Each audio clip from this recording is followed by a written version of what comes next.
सबसे पहले कांग्रेस के शक्ति प्रदर्शन की बात करेंगे, जो सोनिया गांधी की ईडी में पेशी के बाद सड़कों पर दिखा। कल सोनिया गांधी से फिर पूछताछ होनी है। आज की पूछताछ सोनिया गांधी से खत्म हो चुकी है, लेकिन राहुल गांधी अभी भी हिरासत में है। ये तस्वीरें देखिए, जब ईडी दफ्तर से सोनिया गांधी बाहर निकली, प्रियंका गांधी उनके साथ रही और प्रियंका गांधी लगातार ईडी दफ्तर में दूसरे कमरे में बैठी रही। बात हम करेंगे कांग्रेस के शक्ति प्रदर्शन की, जो सोनिया गांधी की ईडी में पेशी के बाद सड़कों पर दिखा। राहुल गांधी सड़क पर बैठे तो कांग्रेसियों को उनमें 45 साल पुरानी इंदिरा गांधी की तस्वीर नजर आने लगी।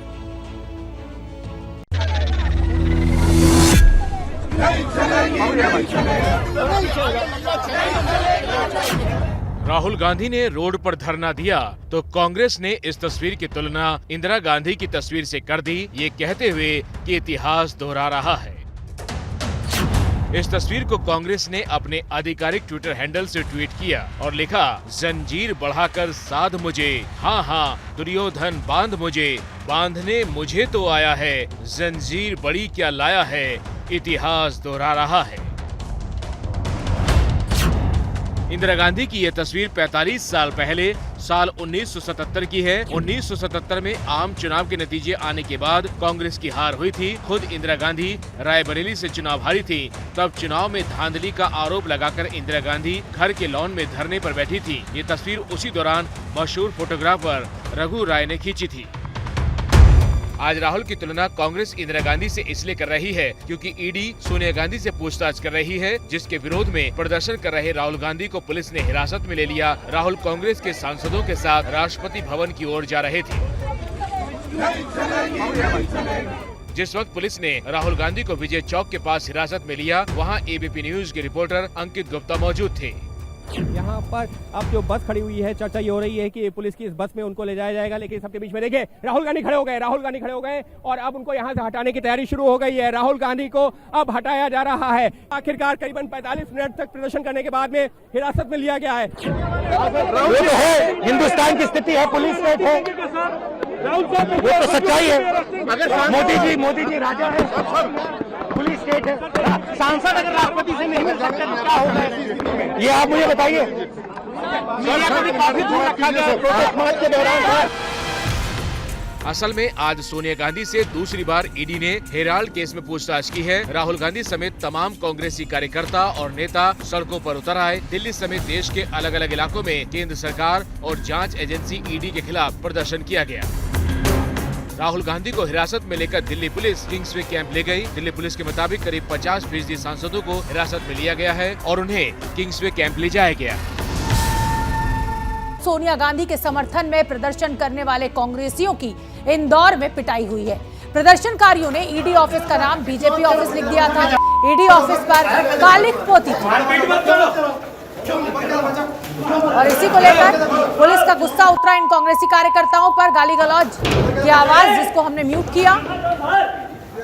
सोनिया गांधी से दिल्ली ईडी दफ्तर में पूछताछ हो रही थी और उधर इंदौर मध्य प्रदेश में ईडी दफ्तर के बाहर बीजेपी के पोस्टर्स लगा दिए गए और कहा गया कि ये तो बीजेपी का दफ्तर है। बात गुजरात की, जहां शराब बैन है, उस राज्य में जहरीली शराब पीने से 3 जिलों में मौत से मातम पसर गया है। घटना गुजरात के बोटाद की है, जहां जहरीली शराब पीने से 31 लोगों की मौत हो गई है। हालांकि गुजरात पुलिस इस घटना को जहरीली शराब कांड की बजाय केमिकल कांड से जोड़ रही है। 35 मौत हो चुकी है। जहरीली शराब कांड की बजाय केमिकल कांड कह रही है पुलिस इसे। दरअसल जयेश नाम के आरोपी ने केमिकल फैक्ट्री से मेथेनॉल चुराया और 40,000 में बेचा। इसी केमिकल को पानी के साथ मिलाकर कई लोगों को बेचा गया। मेथेनॉल पीने से 35 लोगों की मौत हुई है और कई लोग अब भी अस्पताल में जिंदगी की जंग लड़ रहे हैं। आरोपी जयेश समेत 14 लोगों को गिरफ्तार किया गया है। गुजरात में जहरीली शराब से मौत के बाद गुजरात से लेकर दिल्ली तक विपक्ष बीजेपी सरकार पर हमलावर है।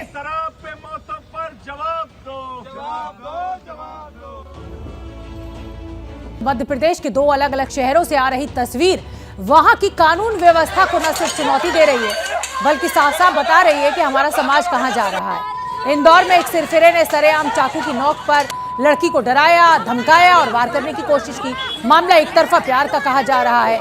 आरोपी गिरफ्तार किया गया। दूसरी तस्वीर मध्य प्रदेश के ही शाजापुर की है, जहां दलित लड़की के स्कूल जाने से रोकने पर विवाद हुआ, जिसके बाद लाठी डंडे चले। ये कहा जा रहा है कि दलित लड़की को 3 लड़कों ने स्कूल जाने से रोका, ये कहते हुए कि लड़की स्कूल नहीं जा सकती। लड़की के भाई ने विरोध किया तो विवाद भड़का। 7 लोगों के खिलाफ केस दर्ज किया गया। तो महिलाओं के प्रति किस तरीके का रवैया है, ये तस्वीरें साफ बयान कर रही हैं। आज सावन की शिवरात्रि है और इस मौके पर शिव मंदिरों में भोले के भक्तों की भरमार देखने को मिली। ज्योतिर्लिंग में जल चढ़ाने के लिए भक्तों की लंबी लंबी कतार। काशी में बाबा विश्वनाथ में श्रद्धालु सुबह सुबह ही जल चढ़ाने पहुंच गए। उज्जैन के महाकालेश्वर में भी भस्म आरती हुई। बाबा बैद्यनाथ के दर पर भी भक्तों का तांता लगा रहा। हरिद्वार में कांवड़ियों ने सावन में रौनक बिखेर रखी है। तो दिल्ली, यूपी समेत कई शिव मंदिरों में शिवरात्रि पर बम बम भोले की गूंज खूब तेज रही।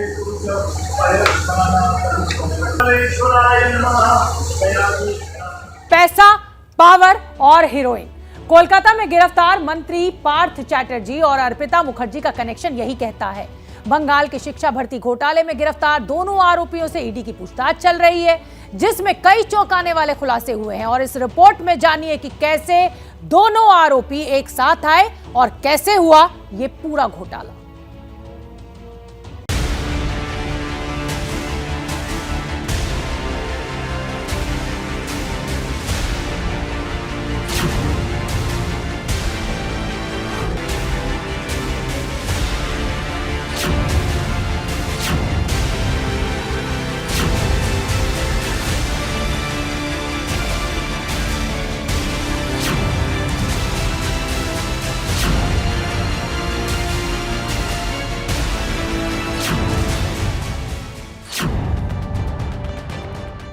$21 करोड़ से ज्यादा का ये कैश जब शुक्रवार को दुनिया के सामने आया तो हर कोई हैरान रह गया।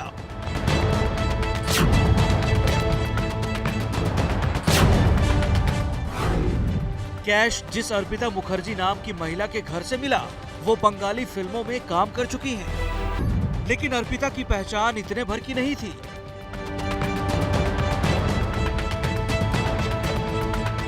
एक तरफ ईडी की टीम बरामद कैश को बड़े बड़े बक्से में जमा कर रही थी,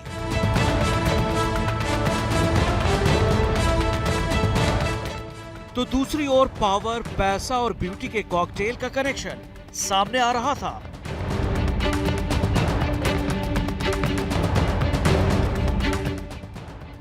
कुछ घंटों बाद ही कैश के कनेक्शन का तार बंगाल की सत्ता के गलियारे तक पहुंच गया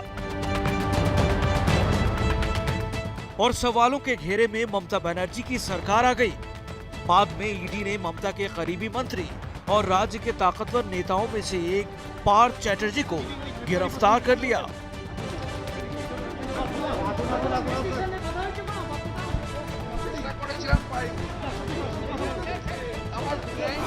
सवाल ये कि क्या 21 करोड़ का ये कैश ममता के करीबी मंत्री पार्थ चैटर्जी का है और क्या इस कैश कनेक्शन में सत्ता से जुड़े कुछ और लोग शामिल हैं?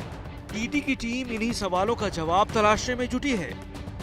ईडी ने पार्थ चैटर्जी की गिरफ्तारी के बाद बरामद हुए कैश के बारे में पूछताछ की तो आरोप ये सामने आया कि पार्थ चैटर्जी पूछताछ में सहयोग नहीं कर रहे हैं। फिर पार्थ चैटर्जी ने ये कहा कि उनकी तबीयत ठीक नहीं है, जिससे ईडी ने ड्रामा करार दे दिया। कोर्ट के हस्तक्षेप के बाद उन्हें भुवनेश्वर ले जाकर वहां उनका इलाज करा गया और रिपोर्ट जब सामने आई तो उसमें कुछ भी नहीं था। फिलहाल उनकी तबीयत भी ठीक बताई जा रही है और पार्थ चैटर्जी और अर्पिता मुखर्जी को 3 अगस्त तक कोर्ट ने ईडी की हिरासत में भेज दिया है। एबीपी न्यूज के पास सवालों की वो लिस्ट मौजूद है जिसके जवाब ईडी पार्थ चैटर्जी से जानने में जुटी है। पार्थ से ईडी ने पूछा है कि आपके घर एसएससी के जो एडमिट कार्ड मिले हैं वो कहां से आए? अर्पिता के घर जो रुपए मिले हैं क्या वो आपके हैं? ये रुपए कहां से आए? क्या ये एसएससी भर्ती के पैसे हैं? पैसे किसके जरिए आते थे? अर्पिता से आपके किस तरह के संबंध हैं?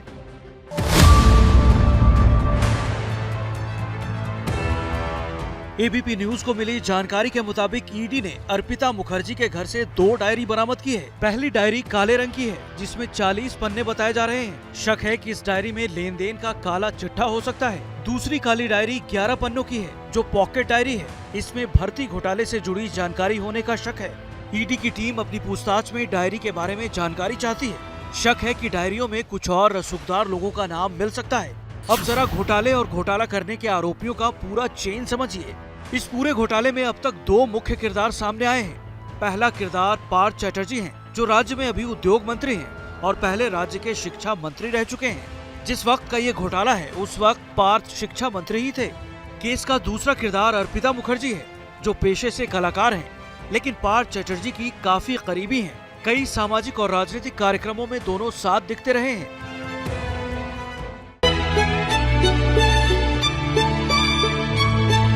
वैसे तो अर्पिता की पहचान बंगाली फिल्म इंडस्ट्री में फ्लॉप हीरोइन की रही, लेकिन शुक्रवार को जब ईडी ने उनके टॉलीगंज के फ्लैट से 21 करोड़ रुपए कैश, 79 लाख रुपए के गहने बरामद किए, तो वो लाइमलाइट में आ गई। कहा जा रहा है कि अर्पिता दुर्गा पूजा कमेटी के जरिए पार्थ के संपर्क में आई थी और जब ये घोटाला हुआ था तब पार्थ पश्चिम बंगाल के शिक्षा मंत्री थे। घोटाला है क्या, अब जरा उसे समझिए। 2016 में स्कूल सेवा आयोग ने शिक्षकों की भर्ती की परीक्षा ली। 2017 में रिजल्ट आता तो गड़बड़ी के आरोप लगे। हाईकोर्ट में अर्जी लगी तो भर्ती रद्द हुई और जांच के आदेश दिए गए। सीबीआई की जांच में पैसों का लेन देन मिला तो ईडी ने जांच शुरू की। इसी साल अप्रैल मई में सीबीआई ने पार्थ चैटर्जी से पूछताछ की थी और शुक्रवार को नोटों का ढेर अर्पिता के घर से मिला तो इस घोटाले का पूरा खेल खुल गया। आज बात करेंगे राजस्थान में हुए जल तांडव की। राजस्थान, जिसके तमाम शहरों में लोग बड़ी उम्मीदों से बादलों के बरसने का इंतजार कर रहे थे, वहां सोमवार शाम को जब सावन महीने की पहली तेज बारिश हुई तो जोधपुर शहर तो मानो बौखला गया। कुछ घंटों की ही बारिश के बाद जोधपुर को मदद की जरूरत महसूस होने लगी। घरों के भीतर पानी घुस गया, ट्रेनें बंद हो गईं और पूरे शहर की रफ्तार पर मानो ब्रेक लग गया। सूखे के लिए जाने जाने वाले राजस्थान का शहर जोधपुर पूछ रहा है कि भला एक बारिश तक क्यों नहीं संभाल पाया। जोधपुर के हिस्से के सवाल हम पूछेंगे उनसे जिनके कंधों पर तैयारी करने और जवाब देने दोनों बातों की जिम्मेदारी है।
गिनती कम पड़ सकती है, लेकिन सोमवार को हुई बारिश के बाद राजस्थान के अलग अलग हिस्सों में तबाही की गवाही देने वाली तस्वीरों की कोई कमी नहीं है।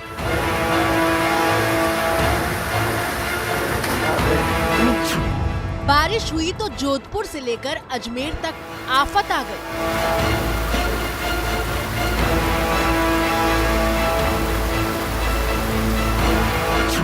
राजस्थान के 12 से लेकर बूंदी तक बर्बादी की तस्वीरें छा गई।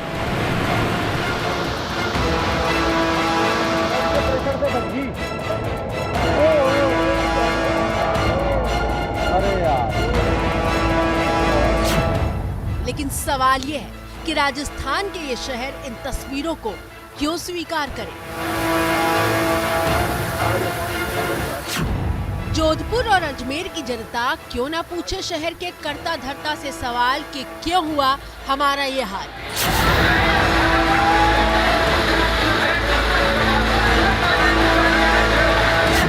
क्यों ना घरों में घुसे गंदे पानी और मॉड्यूलर किचन की बर्बादी वाली तस्वीर की जिम्मेदारी तय की जाए?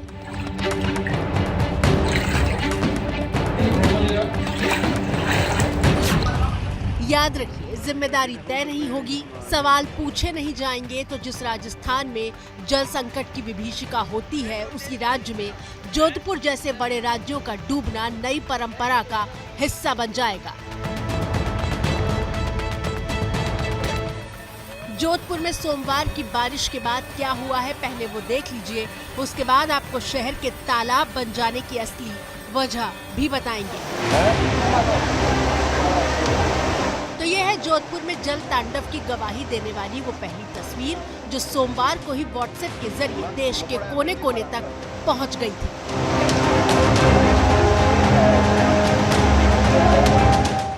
तस्वीरें देखकर लगा कि मानो वैगनार गाड़ी को नदी के बीच पार्क कर दिया गया था और अचानक तेज रफ्तार पानी में कार फंस गई। लेकिन गौर से देखिए, बीच मोहल्ले में सैलाब की शक्ल में पानी बह रहा है।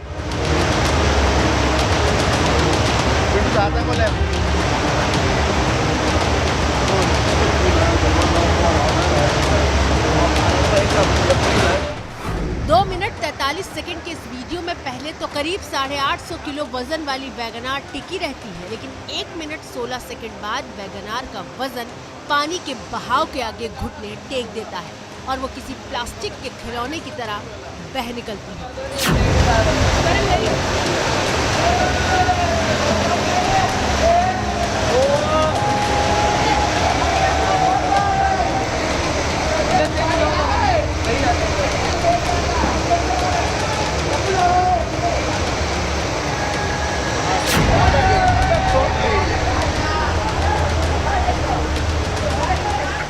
कितनी भयावह तस्वीर है। जिस मोहल्ले में आप रहते हैं, जहां हर रोज अपनी गाड़ी पार्क करते हैं, वहां अचानक बिन बुलाए मेहमान की तरह पानी न सिर्फ दस्तक देता है बल्कि इतनी ताकत के साथ आता है कि सब कुछ बहा ले जाने पर आमादा हो जाता है। जोधपुर में सोमवार शाम को सिर्फ 2 घंटे की बारिश के बाद ऐसा मंजर बना था और ये कोई इकलौती गाड़ी नहीं है। दूसरी तस्वीर देखिए, जहां नीले रंग की सिलेरियो वैगनार को कंपनी देने के लिए बहुत दूर से आती हुई दिखाई दे रही है।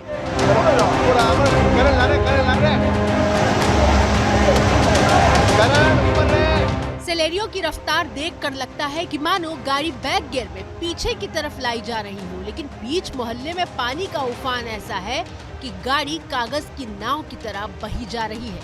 वैगनार को तो सहारा मिलता है और वो रुक जाती है, लेकिन नीले रंग की सिलेरियो दूर निकल जाती है।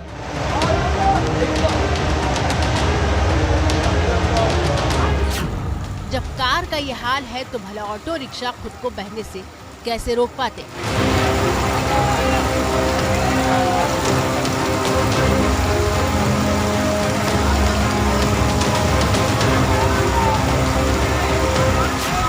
जोधपुर की जनता का हाल देखिए, घर से निकले थे लेकिन 2 घंटे की बारिश ने शहर का वो हाल किया कि गाड़ी लेकर जहां खड़े थे वहीं रुक गए। ये सज्जन अपनी स्कूटी के साथ आगे की तरफ जाना चाहते हैं, लेकिन पानी का प्रचंड वेग इन्हें पीछे की तरफ धकेलता जा रहा है।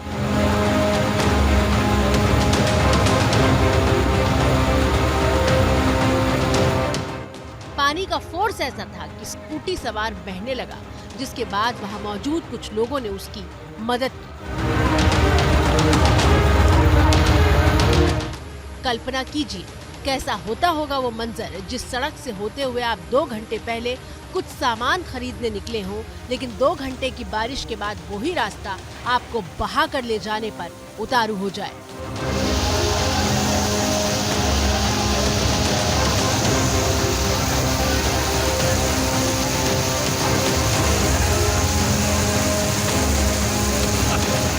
ये तो हुई जोधपुर में रात की बात। अब जरा मंगलवार सुबह की तस्वीरों पर गौर कीजिए। ये जोधपुर शहर का एक आम मोहल्ला है। मूसलाधार बारिश हो रही है, चारों तरफ घुटने भर पानी भर चुका है।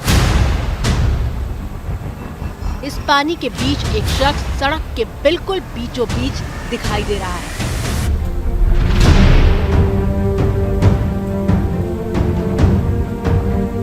बहाव इतना तेज है कि वो चाहकर भी संतुलन नहीं बना पा रहा। तस्वीरें देखिए, पानी का बहाव शख्स को आगे की तरफ ठेलते हुए ले जाता है। बड़ी मुश्किल से वो पीले रंग की इस बस का सहारा लेकर खड़ा हो जाता है, लेकिन उसके शरीर से टकराता पानी बता रहा है कि उसकी रफ्तार कितनी भयावह है। कुछ देर बाद उस शख्स के कदम उखड़ने लगते हैं और वो बस के गेट का हैंडल पकड़े हुए दिखाई देता है। यूं ही थोड़े ही कहा गया कि एक बारिश में जोधपुर शहर समंदर बन गया।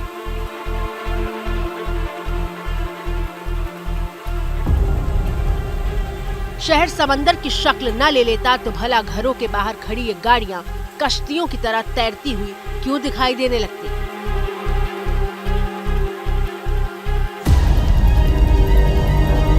और सिर्फ गली मोहल्ले ही क्यों, जोधपुर शहर की सब्जी मंडी का हाल देख लीजिए।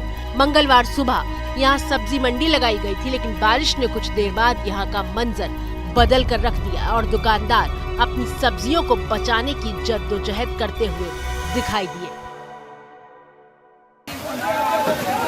मंडी हाल है। जोधपुर शहर का शायद ही कोई हिस्सा था जो पानी की मार से बच पाया।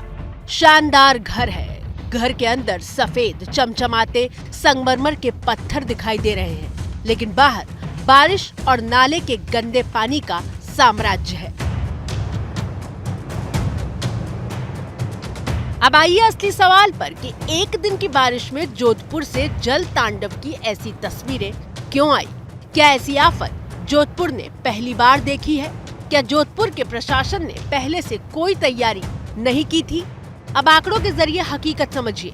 पर्यावरण पर आई कुछ रिपोर्ट्स के मुताबिक राजस्थान में लगातार बारिश का पैटर्न बदल रहा है। राजस्थान में औसतन सालाना बारिश करीब 500 mm होती है, लेकिन 2016 में करीब 700 mm, जबकि 2019 में 750 mm बारिश हुई। इस साल भी राजस्थान में सामान्य से 50% ज्यादा बारिश हो चुकी है। 25 जुलाई तक राजस्थान में 181 mm बारिश होनी थी, लेकिन 270 mm बादल बरस चुके हैं। बीकानेर, चुरू और अजमेर में तो 100% से ज्यादा बारिश हो चुकी है।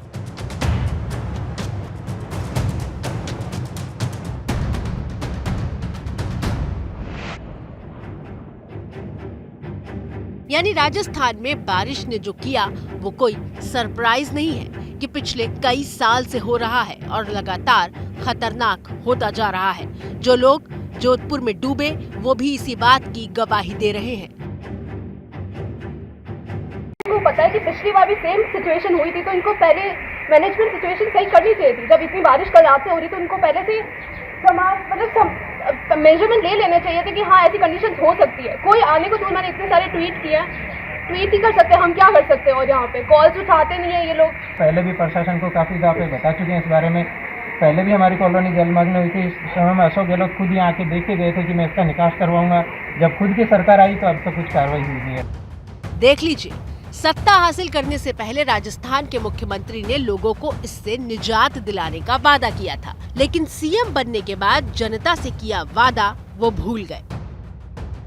गली मोहल्लों और सब्जी मंडियों के साथ साथ जोधपुर में रेलवे ट्रैक भी डूबे हुए हैं और शहर में पानी इसलिए भरा है क्योंकि जोधपुर के नगर निगम ने घोर लापरवाही बरती है। शहर का कोई भी नाला जोजरी नदी से नहीं जोड़ा गया। मतलब शहर के भीतर भरने वाले पानी की निकासी के लिए जो नाले नदी से जोड़े जाने थे, उनका काम सालों से अटका पड़ा है। कुछ नालों का काम करोड़ों की लागत से शुरू तो हुआ, लेकिन पूरा नहीं हुआ। मतलब कहानी है कि जोधपुर में सिर्फ पानी ने जुल्म नहीं किया है, जुल्म उस सिस्टम का है जिसने बारिश के लिए जरूरी तैयारियां नहीं की।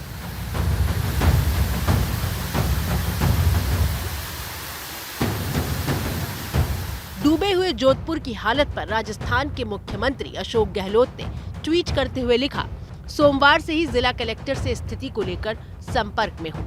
किसी भी परिस्थिति से निपटने के लिए तैयार रहने के निर्देश दिए हैं। हालात नियंत्रण में हैं। आम लोगों से अपील है कि हर तरह की सावधानी बरतें। लेकिन ऐसा नहीं है कि अशोक गहलोत के राज्य में सिर्फ एक ही शहर का यह हाल है।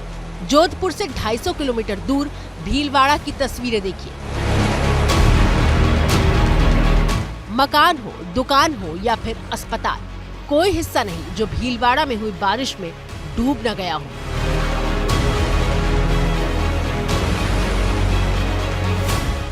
घर के भीतर पानी घुसा हुआ है। लोग पलंग पर बैठे हुए हैं क्योंकि ये पानी कब बाहर निकलेगा इसका इंतजाम तो गहलोत सरकार को करना था, लेकिन अब हालात भगवान भरोसे हो चुके हैं। भीलवाड़ा के सिर्फ निचले इलाकों में पानी नहीं भरा, वहाँ की पॉश कॉलोनियां भी पानी से लबालब हो चुकी हैं। और ये राजस्थान के भीलवाड़ा से आई सबसे डरावनी तस्वीर है, जहाँ एक कार अंडरपास के पास आधी लटकी हुई सी दिखाई दे रही है। कार धंसती जा रही है और आसपास से कुछ आवाजें आ रही हैं। कार का अगला हिस्सा पानी में है। ड्राइविंग सीट पर एक शख्स मौजूद है। दो लोग कार में फंसे शख्स को बाहर निकालने के लिए जाते हैं।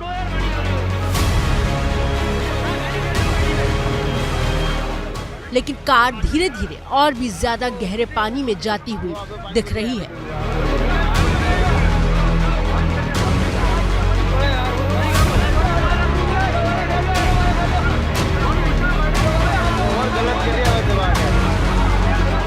किसी तरह आगे की सीट पर बैठे शख्स को सुरक्षित बाहर निकाला जाता है।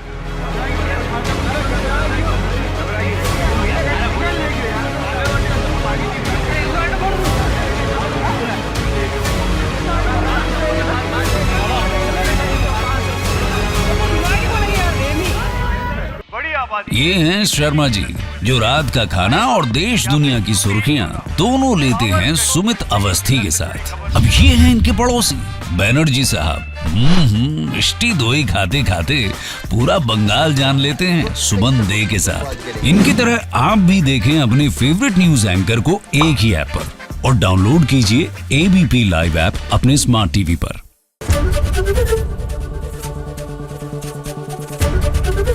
एबीपी न्यूज आपको रखे आगे।